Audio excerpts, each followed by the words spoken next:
चलिए, तो आज हमको छत्तीसगढ़ में जो ब्रिटिश शासन है उसकी शुरुआत करना है। 1854 से लेकर के 1947 तक का जो छत्तीसगढ़ का इतिहास है इसको हम लोग कवर करेंगे। और इससे पहले हम लोगों ने क्या देखा है, मराठा शासन के बारे में बात किया था। मराठा शासन 1854 तक हम लोग देख चुके हैं। किस प्रकार से जो रघुजी तृतीय हैं उसके बारे में बात किए थे। रघुजी तृतीय जिनकी निसंतान मृत्यु हो जाती है, फिर हड़प नीति के तहत 1854 में ब्रिटिश साम्राज्य में जो नागपुर साम्राज्य है उसका विलय हो जाता है। ठीक है, ऐसे हम लोगों ने पढ़ा था। साथ ही साथ हमारे छत्तीसगढ़ का भी विलय ब्रिटिश साम्राज्य में हो जाता है, ऐसा टाइप का हम लोगों ने देखा था। ठीक है, डलहौजी के हड़प नीति के तहत। तो ये यहाँ पर वही चीज़ लिखा हुआ है कि 11 दिसंबर 1853 को 11 दिसंबर 1853 को अंतिम भोसला शासक रघुजी तृतीय, ठीक है, रघुजी तृतीय की निसंतान मृत्यु हो जाती है। और 13 मार्च 1854 को हड़प नीति के तहत नागपुर राज्य को ब्रिटिश साम्राज्य में मिला लिया जाता है। ठीक, ये चीज़ हम लोगों ने यहाँ तक समझ लिया है। अच्छा, इससे पहले मतलब कि अभी देखो 1854 से हम क्या कर रहे हैं, प्रत्यक्ष ब्रिटिश शासन को शुरुआत कर रहे हैं। प्रत्यक्ष ब्रिटिश शासन, इससे पहले भी एक बार हमारे छत्तीसगढ़ में ब्रिटिश शासन लागू हो चुका था। कब से कब तक, 1818 से लेकर के 1830 तक, ये हम लोगों ने देखा था। ये क्यों हुआ था, क्योंकि इस समय ये जो रघुजी तृतीय हैं वो अल्प आयु था इनका, ये बहुत छोटे थे। तो इस वजह से यहाँ पर 1818 से लेकर के 1830 तक के छत्तीसगढ़ में ब्रिटिश अधीक्षकों के माध्यम से शासन चल रहा था।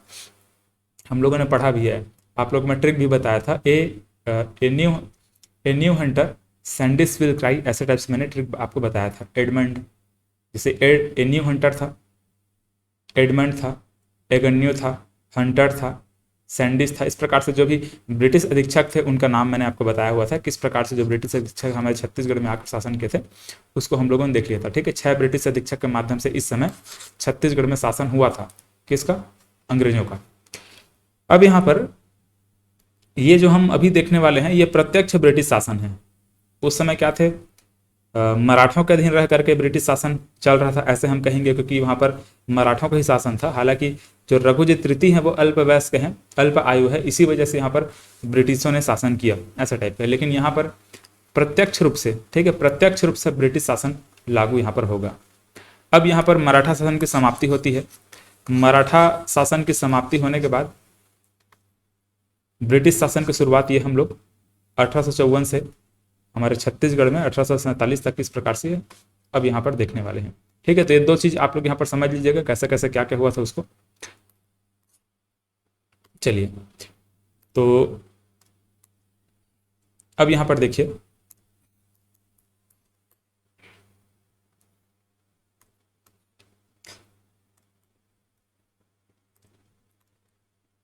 देखिए तो यहाँ पर क्या हुआ कि जब ब्रिटिश साम्राज्य में नागपुर साम्राज्य को जब विलय किया गया तो 1854 में, ठीक है, 1854 में विलय किया। देखो, मृत्यु रघुजी तृतीय की मृत्यु कब हुई थी? दिसंबर 1853 में हुई थी। ठीक है, 11 दिसंबर 1853 में हुई थी। और उसके बाद जो हड़प नीति के तहत जो हड़प करके विलय किया गया 1854 में हुआ। कुछ समय लग गया विलय करने में। ठीक है, ये हुआ है। और जैसे ही जब विलय हुआ, मतलब जैसे ही ब्रिटिश साम्राज्य में नागपुर साम्राज्य को जब मिला लिया गया, उसके बाद यहाँ पर नागपुर में एक कमिश्नर की नियुक्ति की गई। ठीक है, नागपुर में क्या किया गया, एक कमिश्नर जिसका नाम क्या था, मिस्टर मेंसल था। ठीक है, मिस्टर मेंसल को वहां पर कमिश्नर बना करके नागपुर में बिठा दिया गया। ठीक है, पूरे नागपुर वाले जो क्षेत्र थे, नागपुर साम्राज्य था, उसको अब क्या करेगा, कमिश्नर संभालेगा। ठीक, ये ऐसा हुआ। तो हमारे जो छत्तीसगढ़ वाला क्षेत्र है, छत्तीसगढ़ वाले क्षेत्र में भेजा गया डिप्टी कमिश्नर। ठीक है, छत्तीसगढ़ वाले क्षेत्र में कौन किसको भेजा गया, एक डिप्टी कमिश्नर को भेजा गया जिसका नाम क्या था, चार्ल्स सी इलियट था। ठीक है, इस नाम को याद रखेंगे, एग्जाम में बहुत बार ये पूछा गया है, चार्ल्स सी इलियट को। अब देखो, लगभग मैं तो कहता हूँ 7 से 8 बार इस नाम को पूछा जा चुका होगा कोई ना कोई एग्जाम में, व्यापम में, पीएससी में, ऐसे घुमा फिरा करके बहुत बार पूछा गया है। अब यहाँ पर पूछा जा मतलब अभी क्या पूछा जा रहा है, अब मिस्टर मेंसल को पूछा जा रहा है कि नागपुर में जो कमिश्नर था वो कमिश्नर का नाम क्या था, ऐसे टाइप से अब इसको मिस्टर मेंसल को पूछ दिया जा रहा है। तो अब मेंसल को भी याद रखेंगे और चार्ल्स सी इलियट का तो याद रखना ही है। छत्तीसगढ़ का प्रथम जो डिप्टी कमिश्नर था वो कौन था, चार्ल्स सी इलियट। ठीक है, ऐसे इसका नाम याद रखेंगे। चलिए, तो चार्ल्स सी इलियट की जब नियुक्ति होती है, चार्ल्स सी इलियट की नियुक्ति होने के बाद यहाँ पर इसके अलावा, ठीक है, चार्ल्स इलियट के अलावा दो लोगों की और नियुक्ति होती है। दो लोग कौन कौन से थे? वो दोनों थे दो अतिरिक्त डिप्टी सहायक कमिश्नर, ठीक है। मतलब ये क्या थे? ये जो क्या है, जो डिप्टी कमिश्नर है, इसकी सहायक करने के लिए, मतलब इसकी सहायता करने के लिए यहाँ पर क्या है, अतिरिक्त डिप्टी सहायक कमिश्नर की नियुक्ति होती है, ठीक है। और किसको किसको नियुक्त करते हैं? एक तो बिलासपुर वाले क्षेत्र में गोपाल राव को करते हैं और रायपुर वाले क्षेत्र में मोबिब उल हसन का नियुक्ति यहाँ पर किया जाता है। और ये जो दोनों पद था, मतलब कि दो अतिरिक्त डिप्टी सहायक कमिश्नर, ये दो जो पद यहाँ पर बनाए गए थे, ये पद भारतीयों के लिए सुरक्षित था, ठीक है। किसके लिए सुरक्षित था? भारतीयों के लिए। इसीलिए आप देखेंगे तो बिलासपुर वाले क्षेत्र में गोपाल राव हमारे भारतीय नाम ही है, मोबिब उल हसन ये भी क्या है, भारतीय है। तो दोनों क्या थे? भारतीय थे। और दोनों, मतलब ये जो पद था, दो जो पद यहाँ पर हमारे छत्तीसगढ़ में जो बनाया गया, दो अतिरिक्त डिप्टी सहायक कमिश्नर, ये क्या थे? दोनों भारतीय के लिए सुरक्षित था, ठीक है। इस प्रकार से है। तो ये जो गोपाल राव है, ये गोपाल राव पहले क्या था? ये गोपाल राव पहले जिलादार था। जब छत्तीसगढ़ में मराठा शासन चल रहा था, रघुजीत रीति जब शासन कर रहे थे नागपुर वाले क्षेत्र में, तो हमारे छत्तीसगढ़ में वो जिलेदारों के माध्यम से शासन करते थे।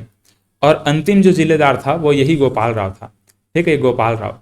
तो जो अंतिम जिलेदार जो गोपाल राव था, ये गोपाल राव छत्तीसगढ़ का जो प्रशासन है उसको संभाल रहा था। अब ये किसको सौंपेगा? चार्ल्स इलियट को सौंपेगा। ब्रिटिश शासन अब लागू होने जा रहा है, तो चार्ल्स इलियट को सौंपेगा। और कब सौंपता है? 1 फरवरी 1855 को, याद रखेंगे इस डेट को भी। तो 1 फरवरी 1855 को गोपाल राव क्या करता है? प्रशासनिक मतलब छत्तीसगढ़ का जो प्रशासन है उसको किसके हाथ में सौंपता है? चार्ल्स इलियट के हाथ में सौंपता है। देखिए, हालांकि इनकी नियुक्ति वगैरह जो भी है 1854 के आसपास हो चुकी है, मतलब 1854 में हो चुकी है। चार्ल्स इलियट 1854 में बन चुका है क्या? छत्तीसगढ़ का डिप्टी कमिश्नर बन चुका है।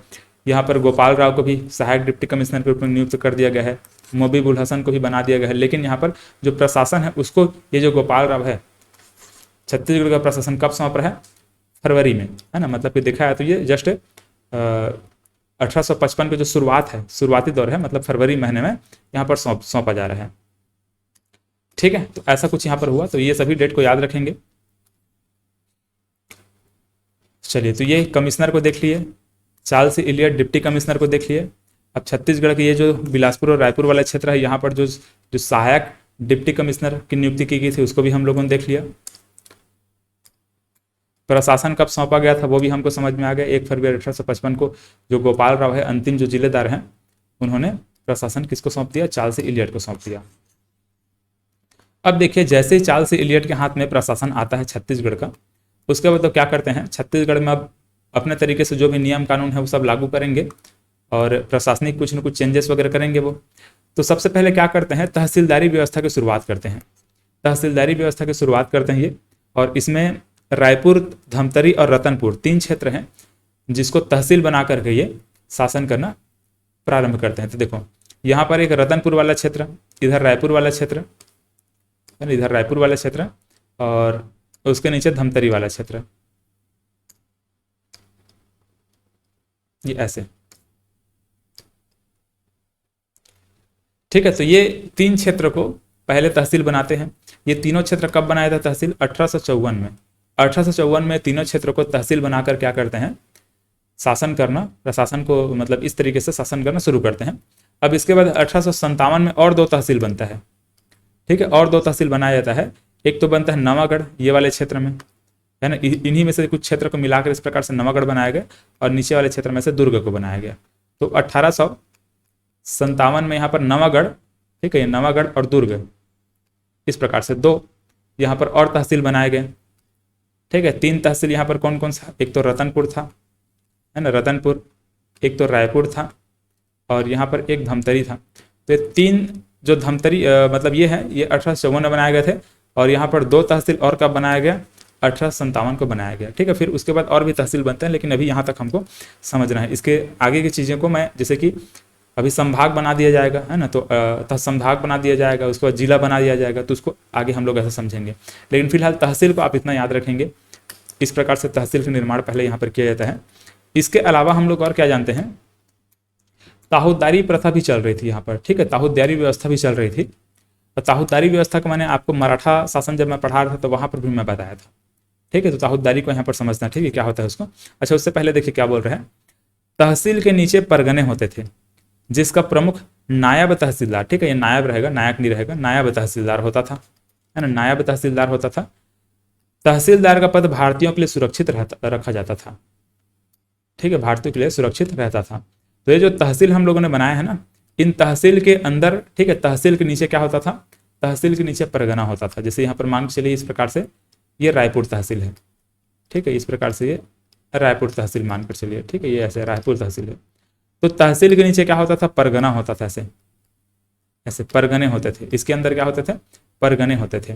या फिर ऐसे मानकर चलो कि रायपुर है, तो ये रायपुर को इस प्रकार से 3-4 परगने में, जितना भी परगना यहाँ पर बनाना है, ऐसे ये परगनों में बांट दिया जाता था, ऐसे, ठीक है। तो परगने, तो ये एक परगना है ना, ये एक परगना है, ऐसे ये एक परगना है, तो ये अलग अलग परगना है। तो ये जो परगने होते थे, परगने के जो प्रमुख होते थे वो नायब तहसीलदार होता था, ठीक है, नायब तहसीलदार प्रमुख होता था। और जो तहसील के जो प्रमुख होते थे तहसीलदार रहेंगे, हैं, तहसील के जो प्रमुख होंगे वो कौन रहेंगे, तहसीलदार रहेंगे, ऐसे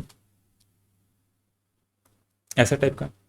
अच्छा, हम लोगों ने क्या पढ़ा हुआ है, जब मैं मराठा पढ़ा रहा था तो वहाँ पे आपको मैं समझाया था कि ये जो परगना होता था, मराठा के समय भी क्या होता था, परगने होते थे।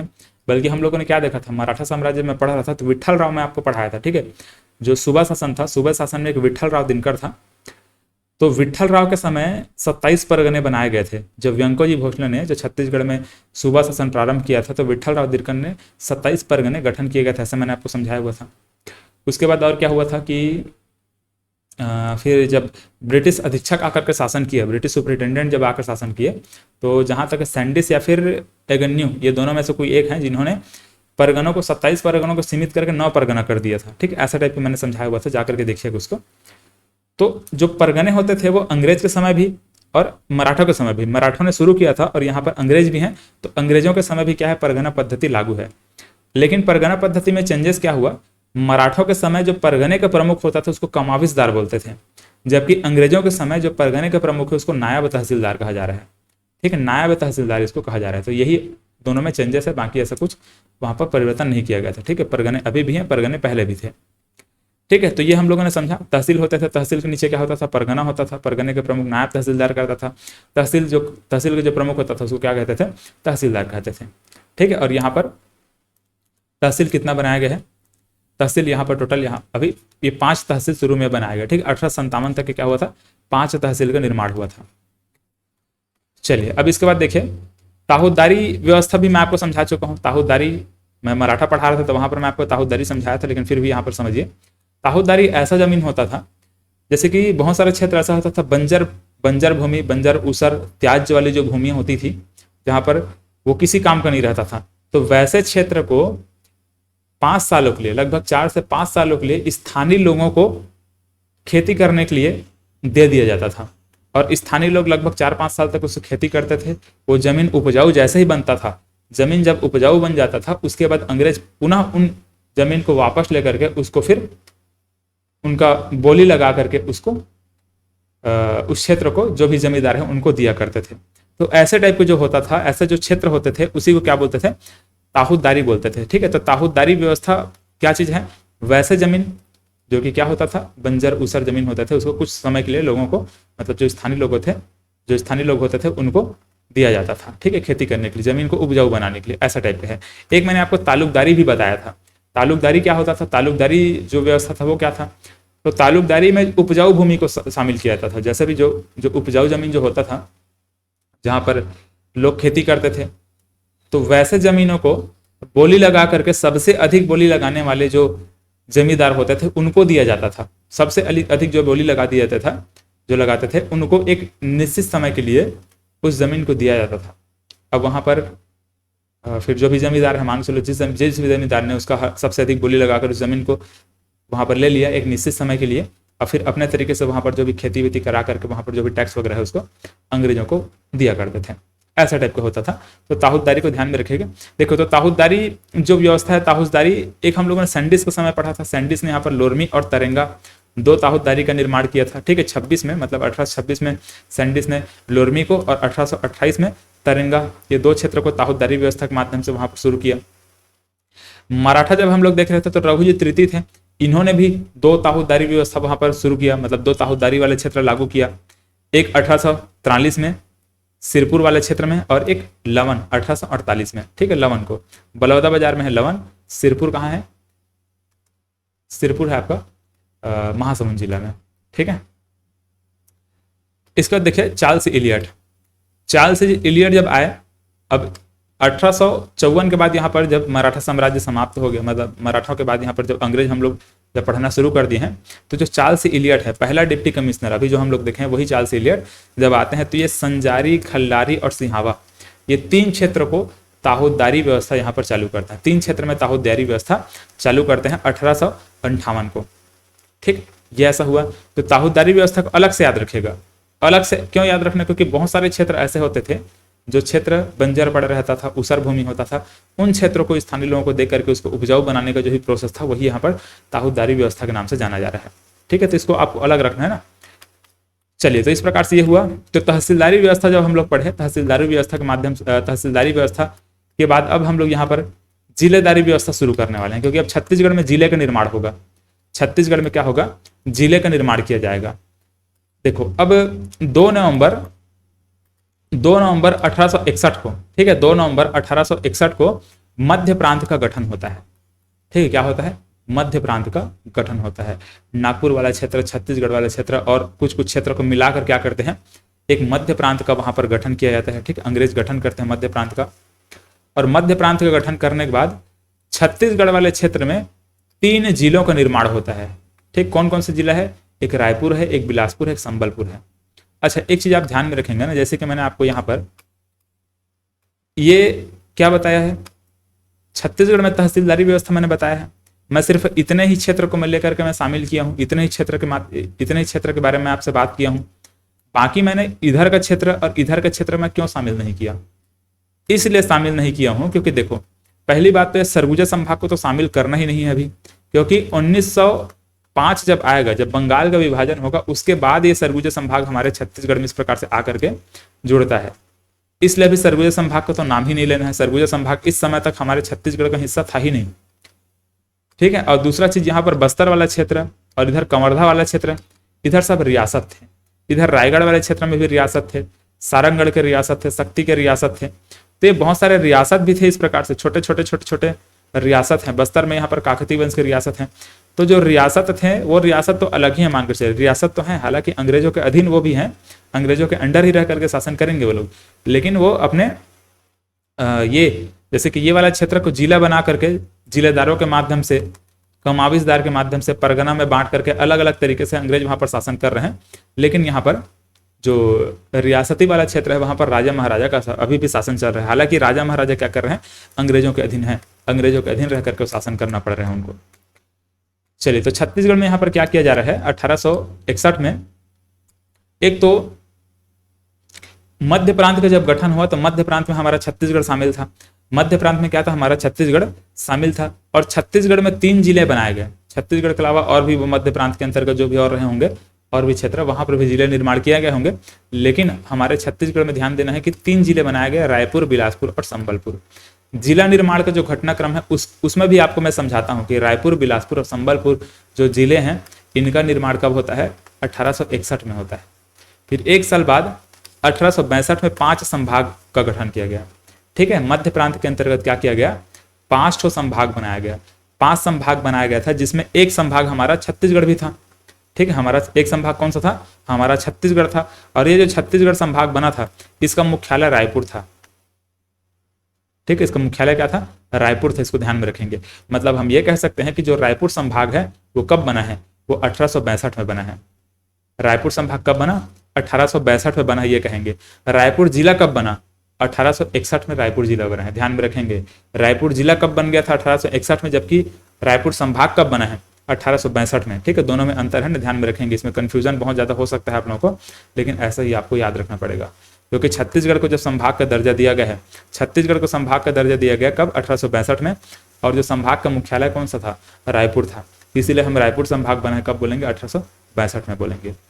ठीक है, और ये जो रायपुर संभाग या फिर जो छत्तीसगढ़ संभाग बना है, इसमें बिलासपुर, रायपुर और संबलपुर, ये तीनों के तीनों जिले शामिल हैं। ठीक है, ये जो जिले बनाए गए थे ना, यही जिले इन तीनों, मतलब ये तीनों जिले किसमें शामिल है, रायपुर संभाग में शामिल हैं। तो ये हुआ हमारा छत्तीसगढ़ क्या बन गया, एक स्वतंत्र संभाग बन गया। छत्तीसगढ़ के अलावा मध्य प्रांत में और भी संभाग बनाए गए थे, जैसे एक नागपुर भी एक संभाग था, सागर वाला क्षेत्र जो है वो भी एक संभाग था, गोदावरी तालुका, जबलपुर वाला क्षेत्र, ये सभी क्या थे, अलग अलग संभाग था। टोटल 5 संभाग बनाए गए थे पूरा मध्य प्रांत में, जिसमें हमारा छत्तीसगढ़ भी एक संभाग था। अब हमको सिर्फ छत्तीसगढ़ से काम याद रखना छत्तीसगढ़ को, बाकी ये सब याद होता है तब तो ठीक है, नहीं होता है तो छोड़ सकते हैं। ठीक है, तो इस प्रकार से ये हुआ, संभाग वगैरह बन गए। अब देखो संभाग जब बन गया तो संभाग के अलावा मतलब जो संभाग और भी जो संभाग अभी वर्तमान में जो हम लोग देखते हैं, रायपुर संभाग के अलावा हम लोग क्या जानते हैं, बिलासपुर संभाग देखते हैं, दुर्ग संभाग देखते हैं, बस्तर संभाग देखते हैं, सरगुजा संभाग देखते हैं। तो ये और जो भी संभाग है इनका गठन कब कब हुआ है, इस प्रकार से इसको देख लीजिएगा। ठीक है, अच्छा ये जो यहाँ पर जो लिखा हुआ है, इसीलिए लिखा हुआ है कि 1862 में यहाँ पर जो रायपुर है जो संभाग है वो बन गया, इसके बारे में बताया जा रहा है। तो देखो रायपुर जो संभाग है वो कब बना, 1862 में बना। बिलासपुर संभाग पूछा जाएगा तो 1956 में बना, जब हमारा भारत देश आजाद हुआ है उसके बाद की घटना है ना, 1956। देखो भारत आजाद हुआ उसके बाद, मतलब कि यहाँ पर 1862 से लेकर के 1947 या 1947 नहीं 1956 तक एक ही संभाग था, रायपुर संभाग। उसी रायपुर संभाग में जो भी जिले थे वो जिले उसके अंतर्गत शामिल थे। अब यहाँ पर हमने क्या समझा कि जो बिलासपुर जो संभाग है 1956 में बना, बस्तर संभाग 1981 में बना, सरगुजा संभाग 2008 में बना, दुर्ग संभाग 2013 में बना है। तो इस प्रकार से और भी जो संभाग है उनको देख लीजिएगा कब कब बना है। हालांकि इसको तो मैं जिला निर्माण का जो घटनाक्रम है उसमें मैं आपको समझाता हूँ, यहाँ पर तो नहीं बताना चाहिए था क्योंकि छत्तीसगढ़ के इतिहास से इसका कोई लेना देना नहीं है ना। अभी तो हमको कुछ दूसरे चीज़ों को पढ़ रहे हैं, इसीलिए इसको मैंने बॉक्स में डाल करके अलग से मैं लिख दिया हूँ। चलिए अब देखिए, उसके बाद छत्तीसगढ़ में ब्रिटिश शासन लागू हो गया, संभाग वाली व्यवस्था चालू हो गई, मतलब संभाग बना दिया गया छत्तीसगढ़ को, रायपुर को एक संभाग बना दिया गया। उसके बाद मतलब उससे पहले जिले का निर्माण हो चुका है, 3 जिले बना चुके हैं, रायपुर, बिलासपुर, संबलपुर 3 जिले बन चुके हैं। तहसील भी बनाया गया है, तहसील के अंदर क्या है, परगने भी बने हुए हैं। इस प्रकार से बहुत सारी चीज़ें हैं। अब देखिए और प्रशासनिक सुधार क्या क्या किए गए हैं, और भी प्रशासनिक सुधार कौन कौन से किए गए हैं। एक तो 1855, ठीक है, 1855 में मराठाकालीन जो नागपुरी रुपया चल रहा था उसको बंद कर दिया गया। ठीक है, नागपुरी रुपया जो चल रहा था उसको बंद कर दिया गया और बंद करके ईस्ट इंडिया कंपनी के जो सिक्के हैं वो जारी कर दिया गया। ठीक है, ईस्ट इंडिया कंपनी के जो सिक्के हैं वो जारी किए गए। अब ध्यान में रखेंगे जो नागपुरी रुपया है उसको बंद कब किया गया है, 1855 में बंद किया गया है। ठीक है, ध्यान इसको याद रखना है। अब याद नहीं रहेगा तो कैसे याद रख लेंगे, 5-5 रुपये का जो सिक्का होता है उसको याद रखेंगे। 5-5 रुपये का सिक्का 5-5 है, 55 है ऐसे, तो 5 रुपये के सिक्का से याद रखेंगे जो नागपुरी रुपया है वो बंद कर दिया गया और ईस्ट इंडिया कंपनी के सिक्के प्रारंभ कर दिए गए। ठीक है, ऐसे ट्रिक आपको बना बना के याद रखना पड़ेगा ना। 1857 में रायपुर के डाकघर में पोस्ट मास्टर लेफ्टिनेंट स्मिथ की नियुक्ति की गई। ठीक है, याद रखेंगे नाम को ना, एग्जाम में पूछा गया है। तो जो पोस्ट मास्टर लेफ्टिनेंट स्मिथ है उसकी नियुक्ति की गई। और हम लोग और ये भी कह सकते हैं ये डाकघर में पोस्ट मास्टर लेफ्टिनेंट स्मिथ की नियुक्ति करना, इसके अलावा बहुत सारे पुलिस प्रशासन में जो सुधार किए गए थे आगे हम लोग देखेंगे। ये सब इसलिए किया जा रहा है क्योंकि 1857 की जो क्रांति, ठीक है, 1857 के क्रांति के समय यहाँ पर देखेंगे तो खत के माध्यम से वहाँ पर जो क्रांति है उसको और भड़कने का और बढ़ने का वहाँ पर रास्ता मिल जा रहा था। इसी वजह से इन सबको कंट्रोल करने के लिए डाकघर में, मतलब रायपुर के जो डाकघर है वहाँ पर पोस्ट मास्टर लेफ्टिनेंट स्मिथ की नियुक्ति की गई। ठीक है, कब, 1857 में। रायपुर में जो केंद्रीय जेल है, रायपुर केंद्रीय जेल का निर्माण किया गया। ठीक, अभी भी है। तो रायपुर जो केंद्रीय जेल है उसका निर्माण किया गया। जेल प्रशासन में आवश्यक सुधार किया गया। ठीक है, जेल प्रशासन में आवश्यक क्या किए गए, सुधार किए गए। 1862 में देखो, अब 1862 में पुलिस व्यवस्था में, है ना, पुलिस व्यवस्था में नवीन सुधार किए गए जिसमें पुलिस अधीक्षक, सहायक अधीक्षक और थानेदार की नियुक्ति की गई। ठीक है, मतलब देखो अब यहां पर ध्यान में रखना है कि 1862 बहुत इंपॉर्टेंट हो जाता है। पहला काम क्या किया गया है, एक तो संभाग बनाया गया है, रायपुर एक संभाग बना कब, 1862 में। दूसरा काम यहां पर हम क्या देख रहे हैं कि पुलिस प्रशासन में सुधार किया गया है ना, पुलिस प्रशासन में क्या किया गया, सुधार किया गया है। और तीसरा हम लोग देखते हैं कि जो जी रोड है, ग्रेट ईस्टर्न रोड, ठीक है, ग्रेट ईस्टर्न रोड जो कि नागपुर संबलपुर मार्ग को जोड़ता था, ये जो जी रोड है, इस रोड का निर्माण किया जाता है, जी रोड का। अभी जैसे कि देखेंगे तो नेशनल हाईवे जो 53 है ना, NH जो 53 है, ये अभी वर्तमान के NH जो 53 है, उसी को हम लोग जानते हैं जी रोड के नाम से, ठीक। उसी को अभी भी जी रोड भी कहा जाता है, रायपुर से होते हुए गुजरता ही है, मतलब कि राजनांदगांव से रायपुर, रायपुर से फिर ये आपका महासमुंद जिला होते हुए निकल जाता है, ठीक है। नेशनल हाईवे 53, ठीक है। नेशनल हाईवे वाले वीडियो में आप जा करके देखिएगा उसको, ठीक है। ये ऐसा है। तो जी रोड का निर्माण किया जाता है, ये कब होता है? 1862 में। देखो तो 62 में क्या क्या काम किया गया? ये 3 ठो इंपॉर्टेंट काम किया गया है। अब इन तीनों काम को कैसे याद रखेंगे? देखो, जब हम लोग रोड में अगर कहीं जाते हैं, अगर बाइक में जा रहे हैं, हमारे पास लाइसेंस नहीं है, हमारे पास हेलमेट नहीं है, अगर कहीं पर पुलिस आ गया तो हम क्या करते हैं? भागते हैं। उसको देख के क्या करेंगे? भागेंगे। तो रोड, यहाँ पर रोड याद रखेंगे। जब पुलिस को देखेंगे तो क्या करेंगे? भागेंगे। ऐसे भाग याद रखेंगे। तो पुलिस है, रोड है और भाग है। भाग मतलब संभाग है, ठीक है, संभाग।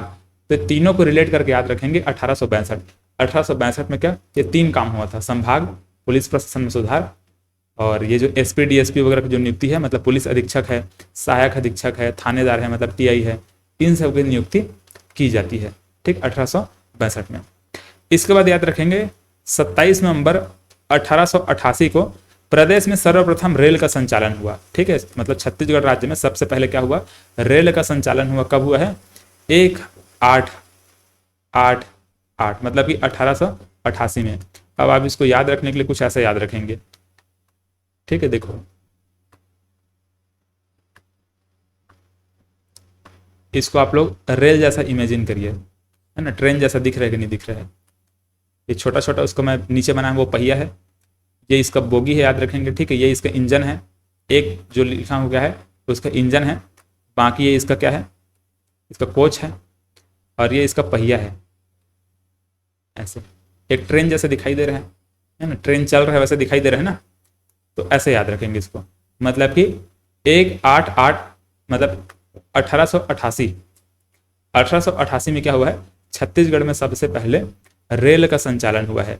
बंगाल नागपुर के मध्य यह रेल का संचालन किया गया, ठीक है। बंगाल नागपुर के मध्य रेल का संचालन, जो छत्तीसगढ़ में संचालन, ठीक है, बंगाल से लेकर मतलब बंगाल नागपुर के मध्य हो रहा है, मतलब छत्तीसगढ़ में संचालन हो रहा है। तो कब हुआ ये? 1888 में।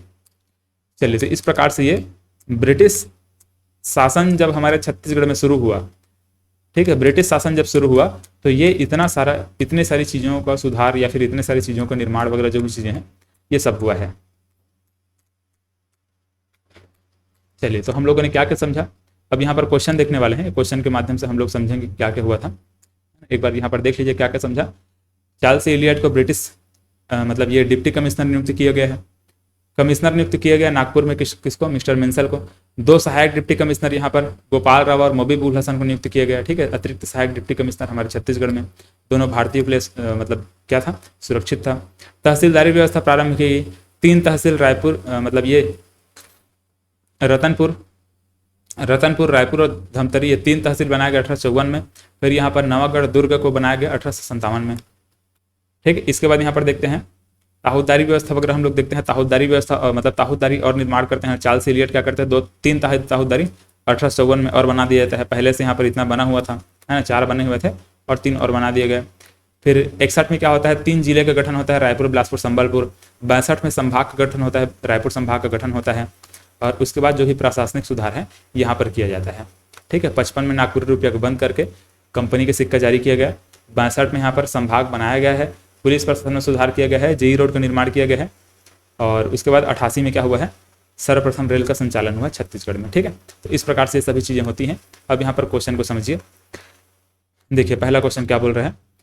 छत्तीसगढ़ को औपचारिक रूप से ब्रिटिश साम्राज्य में कब शामिल किया गया? छत्तीसगढ़ को औपचारिक रूप से ब्रिटिश साम्राज्य में 1854 में शामिल किया गया है, ठीक है, डलहौजी की हड़प नीति के तहत। दूसरा क्वेश्चन को देखिए।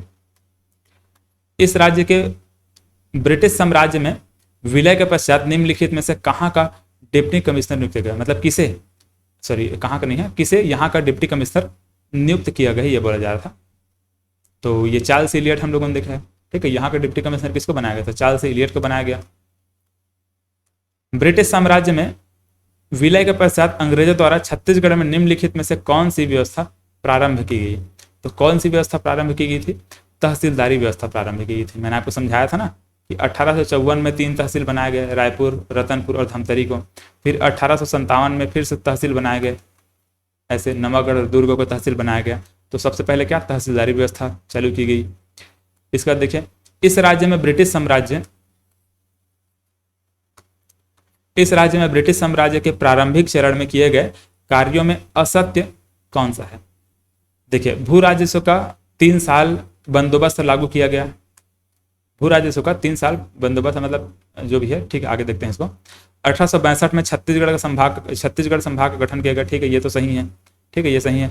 पुरानी प्रशासनिक व्यवस्था को लागू किया गया था क्या? पुरानी प्रशासनिक व्यवस्था को क्यों लागू किया जाएगा, जबकि नवीन प्रशासनिक व्यवस्था वहां पर चालू किया गया था। ठीक है, तो इसका आंसर क्या रहेगा? यही रहेगा।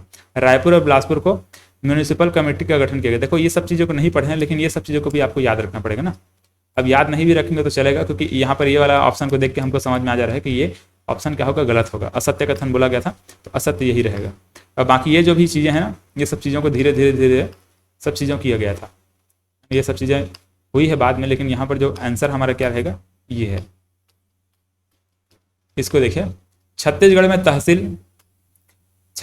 तहसील शासन व्यवस्था का प्रारंभ किस ब्रिटिश अधिकारी ने किया? ठीक है, तहसीलदारी व्यवस्था का प्रारंभ किस ब्रिटिश अधिकारी ने किया था? देखो क्या कहते हैं, एगन्यू है, एडमंड है, जेनकिंस है और एलियट है। तो ये चार्ल्स एलियट ने क्या किया था? 1851 में छत्तीसगढ़ में ब्रिटिश मतलब तहसीलदारी व्यवस्था इन्होंने प्रारंभ किया था। ठीक है, तहसील शासन व्यवस्था प्रारंभ किया था। 1854 में छत्तीसगढ़ का डिप्टी कमिश्नरशिप में गठन किया गया, जिसका मुख्यालय खालिस्तान था। अब देखो, छत्तीसगढ़ को क्या बोला है? डिप्टी कमिश्नरशिप में। ठीक है, पता है हमको चार्ल्स एलियट क्या थे? पहले डिप्टी कमिश्नर थे। तो इसका मुख्यालय किसको बनाया गया था? इसका मुख्यालय रायपुर को बनाया गया था। ठीक है, बहुत आसान क्वेश्चन है। ब्रिटिश शासकों द्वारा छत्तीसगढ़ को किस वर्ष कमिश्नरी घोषित किया गया? मतलब कि संभाग घोषित किया गया ना, इसको ध्यान में रखेंगे। किस वर्ष संभाग घोषित किया गया ये पूछा जा रहा है। तो ये किया गया था कब? 1862 को। ठीक है, छत्तीसगढ़ को स्वतंत्र संभाग घोषित किया गया था। ठीक है, हम लोगों ने यहाँ पर देखा हुआ है ये छत्तीसगढ़ को 5 मतलब ये जो नागपुर साम्राज्य जो था, मतलब जो मध्य प्रांत था, मध्य प्रांत में 5 संभाग बनाया गया, जिसमें से एक संभाग हमारा छत्तीसगढ़ भी था। कब बनाया गया? 1862 में बनाया गया। ब्रिटिश प्रशासन के अंतर्गत छत्तीसगढ़ राज्य में छत्तीसगढ़ राज्य में प्रारंभ में निम्नलिखित जिले सम्मिलित थे, ये बोला जा रहा है। तो कौन कौन से जिले सम्मिलित थे? तो रायपुर तो था, बिलासपुर भी था, दुर्ग था क्या? नहीं था। संबलपुर था। 1, 2 और 4। कहाँ 1, 2, 4? 1, 2, 4। इसका देखिए 8वां क्वेश्चन क्या बोल रहा है? 1861 के पश्चात छत्तीसगढ़ में ब्रिटिश प्रशासनिक व्यवस्था के संबंध में निम्नलिखित में से कौन सा कथन सत्य नहीं है? देखिए, कौन सा सत्य नहीं है? भू राजस्व के लिए मालगुजारी बंदोबस्त लागू किया गया। न्याय व्यवस्था में व्यापक सुधार किए गए। नई पुलिस व्यवस्था का सूत्रपात किया गया। जेल प्रशासन में आवश्यक सुधार किए गए। ठीक है, ये सब काम हुआ है। सिंचाई के व्यापक प्रबंध किए गए, ये नहीं किया गया था। ठीक है, सिंचाई के व्यापक प्रबंध नहीं किए गए थे। कंडेल नहर सत्याग्रह को याद रखेंगे, हम लोग पढ़ेंगे 1920 कंडेल नहर सत्याग्रह। ठीक है, सिंचाई में जो व्यापक जो सुधार है ना, इसके आसपास हुआ है। 1912 में जो रुद्री जो डैम है, ठीक है, रुद्री बांध है, उसका निर्माण किया गया था। उसका निर्माण किया गया और वहीं से फिर नहर निकाल करके लोगों को सिंचाई के लिए जो सुविधा है वो प्रदान किया गया। तो 1800 के आसपास वाला जो घटनाएं, 1857 के आसपास वाली जो चीजें हैं, वहां पर कोई किसी भी प्रकार से सिंचाई व्यवस्था प्रारंभ नहीं किया गया था। 1912 के आसपास देखेंगे, 1912 से 1920 के आसपास देखेंगे, उस समय हुआ है सिंचाई व्यवस्था में सुधार। 1854 के देखिए क्या बोल रहे हैं, 1854 के पश्चात छत्तीसगढ़ में निम्नलिखित में से किन ताहुतदारियों का निर्माण किया गया है? ठीक है, किन ताहुतदारियों का निर्माण किया गया है, मतलब कि यहाँ पर जो डिप्टी कमिश्नर है चार्ल्स एलियट, ठीक है, चार्ल्स एलियट के माध्यम से, चार्ल्स एलियट कौन कौन से यहाँ पर ताहुतदारी व्यवस्था को शुरू किया है उसको देखो। तो यहाँ पर सिहावा, ठीक है, इसको शुरू किया गया था। लोरमी, ठीक है, ये शुरू नहीं किया गया था, है ना। खल्लारी ये भी शुरू किया गया था, और संजारी ये भी शुरू किया गया था। 1, 3 और 4, ठीक है, 1, 3, 4 कहाँ है देखो, 1, 3, 4, ठीक है। यहाँ पर देख सकते हो कि हम लोगों ने क्या देखा है, ये ताहुतदारी व्यवस्था जो चार्ल्स एलियट है वो एक, मतलब कि यहाँ पर संजारी, खल्लारी और सिहावा ये तीनों को चालू किया गया था, जबकि यहाँ पर लोरमी को सैंडिस के द्वारा शुरू किया गया है, ठीक है। लोरमी को किसने शुरू किया था, सैंडिस ने शुरू किया था। चलिए 10वां क्वेश्चन को देखिए। इस राज्य में ईस्ट इंडिया कंपनी के सिक्के कब प्रारंभ किए गए, बहुत आसान क्वेश्चन है, ठीक है। कब, 1855 में प्रारंभ किए गए थे। इस राज्य में ईसाई धर्म प्रचारक फादर क्या लिखा है, फॉर लोरकिंस, फादर लोर, ठीक है, इसका पता नहीं नाम हो सकता है गलत तो ना लिखा हो, लेकिन नहीं, ठीक है, इसका नाम क्या लिखा है, फादर लोर, ठीक है। इसका नाम मेरे को थोड़ा सा डाउट जा रहा है, लेकिन जहाँ तक गलत नहीं लिखा होगा। तो फादर लोर किस सन में आए थे, कब आए थे, इसका सही आंसर क्या है, 1868 है। अब ऐसे टाइप के 2-4 क्वेश्चन आपको बीच में मिलेंगे ना, उसको आप लोग डायरेक्ट याद रखेंगे, इसको मैं नहीं पढ़ाया हूँ, और इसको दोबारा पूछे जाने की संभावना भी नहीं है, क्योंकि 2016 में आने के बाद दोबारा रिपीट नहीं हुआ है, तो दोबारा नहीं पूछा जाएगा। लेकिन फिर भी ध्यान में रखेंगे, ईसाई धर्म प्रचारक जो फादर लोर है तो किस सन में आए थे, तो 1868 में आए थे।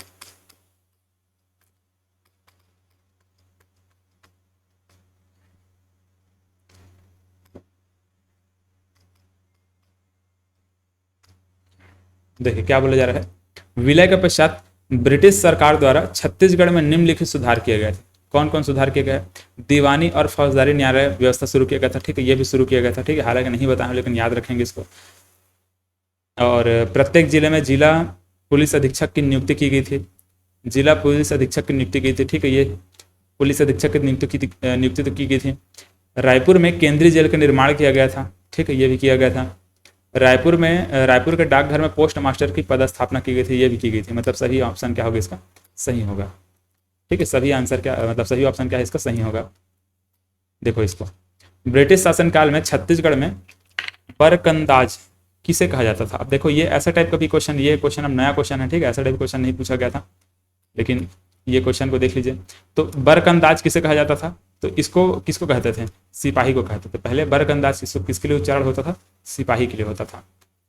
अब देखिए इसको, ब्रिटिश काल में पांड्या का अधिकार क्षेत्र क्या था, ठीक है, पांड्या का अधिकार क्षेत्र रहता था राजस्व व्यवस्था, ठीक है, राजस्व व्यवस्था। तो यहाँ पर कुछ जो क्वेश्चन है उनको आप लोग अलग से याद रखेंगे, जैसे यहाँ पर ईसाई धर्म प्रचारक को याद रखेंगे, इसको याद रखेंगे, इसको याद रखेंगे। ये 3-4 क्वेश्चन ऐसे भी हैं जिसको हम लोगों ने नहीं पढ़ा है, लेकिन आपको दिमाग में रखना है, ठीक है। अगर दोबारा क्वेश्चन को रिपीट कर दिया जाता है उसी क्वेश्चन को, तो वहाँ पर गलत ना हो इसीलिए, ठीक है, बाकी संभावना नहीं है रिपीट होने की। चलिए, तो इस प्रकार से ये हमारा ब्रिटिश शासन की शुरुआत हो चुकी है, कैसे कैसे हमारे छत्तीसगढ़ में जो भी चीज़ें हैं वो हम लोगों ने समझा। अब इसके बाद हम लोग क्या पढ़ेंगे, छत्तीसगढ़ में जो विद्रोह हुआ है 1857 के आसपास, बहुत सारे जो विद्रोह हुए हैं, सोना खान का विद्रोह है, रायपुर का सिपाही विद्रोह है ना, संबलपुर का विद्रोह है, सोहागपुर का विद्रोह है, बहुत सारा विद्रोह हुआ है। उन सभी विद्रोह को हम लोग देखने वाले हैं 1856 से लेकर के 1858 तक, ठीक है, 56 से 58 तक के जो भी विद्रोह हुए हैं उन सबको अभी यहाँ पर देखेंगे। और उसके बाद फिर 1900 सीधा 1900 में पहुँच जाएंगे, सन 1900 के आसपास। तो वहाँ पर जो भारतीय राष्ट्रीय कांग्रेस की स्थापना होती है उसके बाद की चीज़ों को फिर पढ़ना शुरू करेंगे, ठीक है, क्योंकि इसके बीच में और कुछ नहीं हुआ है। चलिए, तो इस प्रकार से छत्तीसगढ़ के इतिहास को कवर करते हुए चलेंगे। धन्यवाद।